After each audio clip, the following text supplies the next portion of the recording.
Hello ಸ್ನೇಹಿತರೆ, welcome back to my channel. ಇಲ್ಲಿ ನೋಡಿ ಸ್ನೇಹಿತರೆ, ಕಟ್ಟಿಂಗು ಪರ್ಪಲ್ ಹಾರ್ಟ್ ಕಟ್ಟಿಂಗ್ ಹೇಗಿಡೋದು ನೋಡೋಣ. ನೋಡಿ, ಸುಮ್ಮನೆ ಹಿಂಗೆ ಕಟ್ ಮಾಡಿ, ನೋಡಿ ಕಟ್ ಮಾಡಿ ಹ್ಯಾಂಗಿಂಗ್ ಪ್ಲೇಟಾಗಿ ಮಾಡ್ಕೊಬೋದು. ಇದು ನೋಡಿ, ಸುಮ್ಮನೆ ಇಟ್ಟರೆ ಸಾಕು.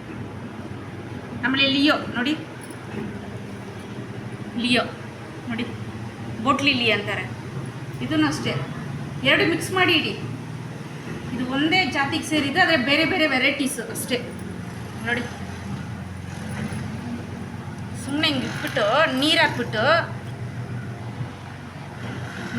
ಬಿಟ್ಬಿಟ್ರೆ ನೆರಳಲ್ಲಿ ಇಡಿ. ನೆರಳಲ್ಲಿ ಇಟ್ಟ ಮೇಲೆ 2 ದಿನ ಆದಮೇಲೆ ಬಿಸಿಲಲ್ಲಿ ಇಡಿ. ಹ್ಯಾಂಗಿಂಗ್ ಬುಷಿಯಾಗುತ್ತೆ, ಈ ಥರ ಆಗುತ್ತೆ ನೋಡಿ. ಹ್ಯಾಂಗಿಂಗ್ ಚೆನ್ನಾಗಿರುತ್ತೆ. ಓಕೆ ಸ್ನೇಹಿತರೆ, ಈ ವಿಡಿಯೋ ಇಷ್ಟ ಆದರೆ ಲೈಕ್ ಮಾಡಿ, ಶೇರ್ ಮಾಡಿ, ಕಮೆಂಟ್ ಮಾಡಿ. ಬಾಯ್ ಸ್ನೇಹಿತರೆ.